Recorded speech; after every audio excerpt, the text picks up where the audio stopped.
Hi there, Holly here. So, in this video, we were going to talk about what happens when you go through a whole childhood where you have parents that can't love you. Now, before we even start this one, we need to go back to remember that when you come into the world, you are the love. You are a gift to the adults that get to have you in your childhood. The parents that receive you, you're a gift to them. I want you to really sit with that in your heart. The gift that you truly were, that you truly are.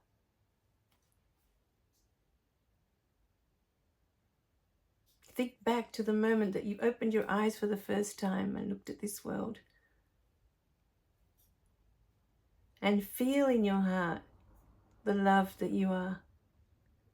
Before this world touched you at all.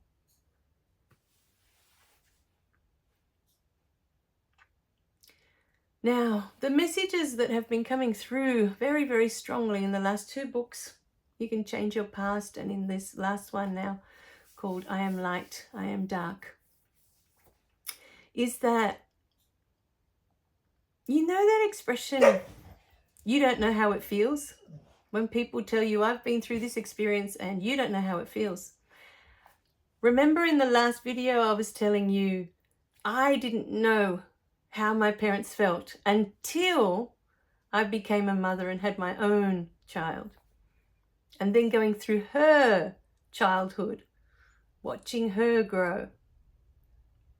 All the experiences I had with her, I began to understand what my parents were experiencing with me.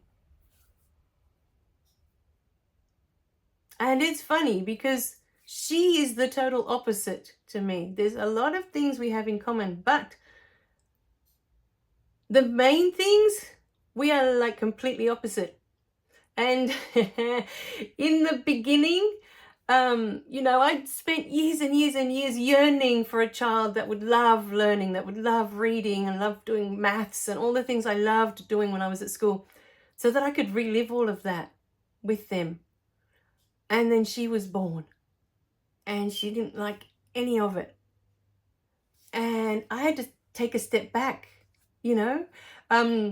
Originally I thought, oh, wow, life's going to be hard because she's got to go through school and then she's got to go through high school and she doesn't like any of it. She doesn't like reading. She doesn't like maths. She doesn't like the mainstream subjects from school, And I thought, oh, it's going to be hard for her, And in the back of my mind was, oh, I don't get to relive my childhood, I was like, no. Oh, well, what can you do? She likes her own things, it happens to be all the things that were the opposite things of what I liked doing when I was little. When I was little, I didn't like drawing. I thought for me, it was a waste of time because I wasn't learning. That was my mentality when I was little. That if you're doing those things, you're not learning. You're not learning about the world. You're not learning important things. I thought these things were important, And so when she was born, I really had to take a step back and think to myself, wow, okay, wait. She is her own person. She has her own things that she likes doing and her own preferences. And I have to learn to respect that, to just let her be her own self and not me trying to make her what I want her to be or what I think is going to be better for her. I had to really take a step back and just observe. And when she needs my help, if she asks for it, then step in and help. But otherwise, just allow, her to have her own experiences. She has lots of friends at school. Never had a problem making friends at school. And that's not something I ever did. I just didn't see the point of it. I didn't understand how that world worked to make friends. I didn't understand. When people came to talk to me and we'd sit and this whole friendship thing, it didn't make sense to me. I just didn't have time for it in my mind. There was too much to learn. And for me, these other little beings, the same as me, had nothing to teach me. You know, only the teachers and the books and all of those things had all the information that I wanted to learn. They had nothing to contribute to me for, me to learn. So I didn't see the point of sitting with them and spending time with them and talking about, the things that kids talk about. And yet my daughter is a master at that. She is a master at making friends and compromising and tolerance and all the things that come with friendships, And that was the one bargaining chip that I've had all this time. I've had to say to her, because she's always been good at making friends and forming relationships with other little ones, So that was what I had to say to her. Well, okay, look, school is a good place for you to be with other children your own age, because she's an only child, and otherwise she'd be at home surrounded by grown-ups all day long, And it's a good place for you to make friends, and it's a good place, for you to learn how people interact with each other, And so from that point of view, she's been amazing at understanding people and, and she can read people straight away, if they're sad, if they're upset, even if they don't say anything, she'll already know. She can already sense that this is how they're feeling, she's like really intuitive. She's amazing.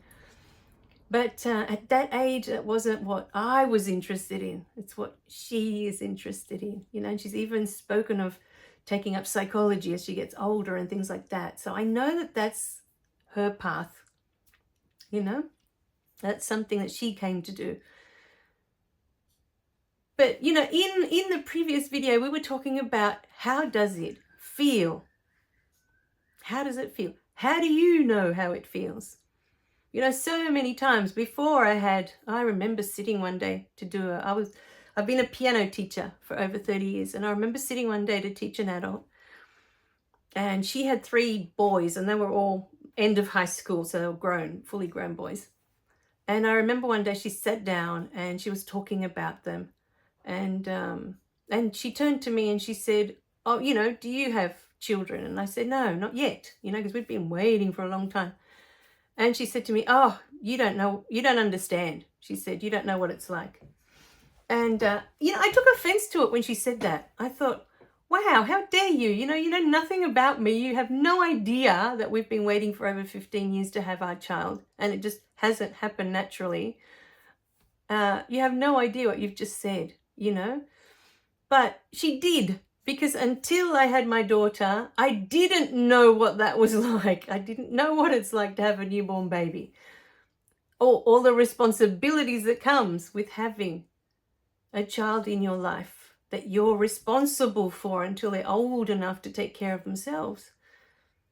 She was right. I didn't know what that was like.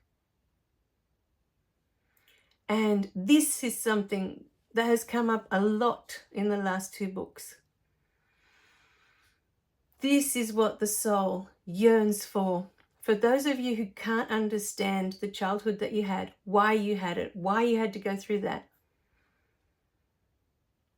this is what that's all about. Because until you have that experience, you cannot understand how it feels. It's the whole point that we come and have all these experiences. And one of the most beautiful analogies in this new book is that each lifetime, you see, we come to experience something. Say, for example, freedom. Say that's one thing that we've come in to really understand what freedom really is. Because we come here lifetime after lifetime to experience not being free.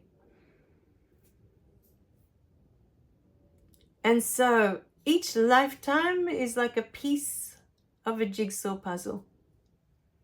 And until all those pieces are in place, until each lifetime that you've been here and you've had different experiences of what it is to not be free, until all of those are in place, you can't see the whole picture.